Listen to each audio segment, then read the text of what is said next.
بسم اللہ الرحمن الرحیم۔ ولادت باسعادت جناب حضرت علی المرتضیٰ رضی اللہ تعالیٰ عنہ۔ حضرت علی المرتضیٰ رضی اللہ تعالیٰ عنہ کی ولادت عام الفیل کے 30 برس بعد 13 رجب المرجب کو خانہ کعبہ میں ہوئی، جبکہ نبی کریم صلی اللہ علیہ وآلہ وسلم کی ولادت باسعادت عام الفیل کے برس ہوئی۔ چنانچہ اس اعتبار سے آپ رضی اللہ تعالیٰ عنہ نبی کریم صلی اللہ علیہ وآلہ وسلم سے 30 برس چھوٹے ہیں۔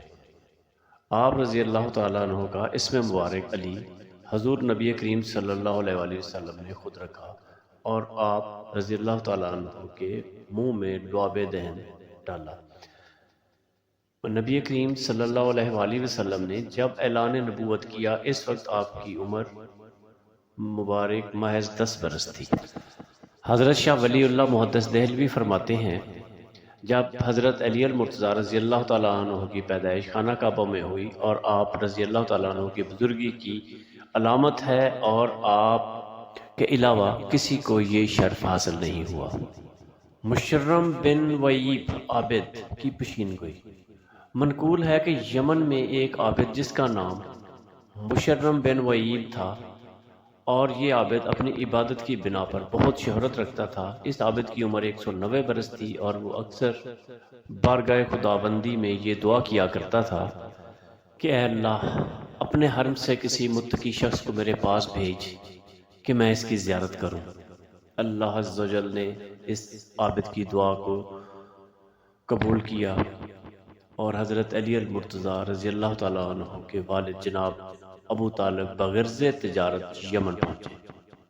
جناب ابو طالب کی اس عابد سے ملاقات ہوئی تو وہ عابد آپ کے ساتھ نہایت عزت و احترام سے پیش آیا۔ اس عابد نے جناب ابو طالب سے پوچھا، آپ کہاں سے تشریف لائے ہیں؟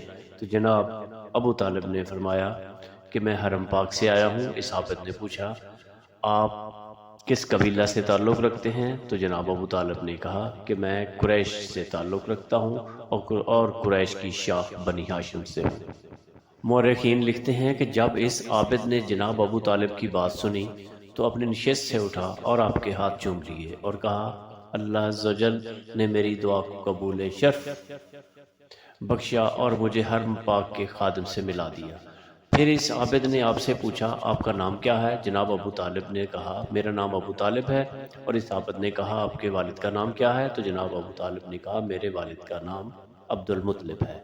اس عابد نے جب جناب عبد المطلب کا نام سنا تو کہنے لگا، میں نے الہامی کتب میں پڑھا ہے کہ جناب عبد المطلب کے 2 پوتے ہوں گے، اور ان کا ایک پوتا رسول وقت ہوگا، جس کے باپ کا نام عبداللہ رضی اللہ عنہ ہوں گے، اور ان کا دوسرا پوتا ولی اللہ ہوگا، اور اس کے باپ کا نام ابو طالب ہوگا۔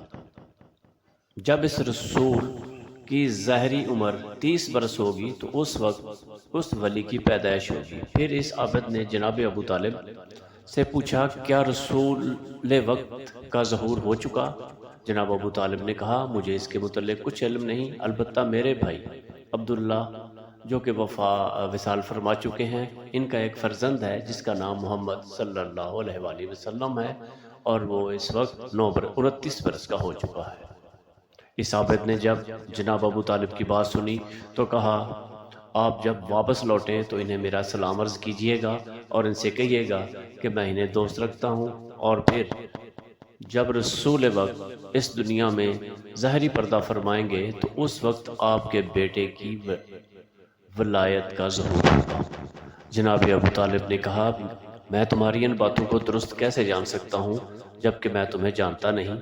اس عابد نے کہا کہ میں آپ کے لیے کیا کروں جس سے آپ کو علم ہو کہ میری بات سچ ہے۔ جناب ابو طالب نے ارد گرد نگاہ دوڑائی تو انہیں خشک درخت دکھائی دیا۔ جناب ابو طالب نے اس درخت کی جانب اشارہ کیا اور فرمایا، مجھے اس خشک درخت سے تازہ انار چاہیے۔ اس عابد نے بارگاہ الہی میں یوں دعا عرض کی، الہی، میں نے تیرے رسول اور تیرے ولی کی منقبت بیان کی ہے، اور مجھے اپنے رسول اور ولی کے صدقہ سے تازہ انار عطا فرما۔ اس عابد نے جیسے ہی یہ دعا مانگی، وہ خشک درخت اسی وقت ہرا بھرا ہو گیا، اور پھر اس عابد نے ہاتھ بڑھا کر اس سے تازہ انار اتارے اور جناب ابو طالب کی خدمت میں پیش کیے۔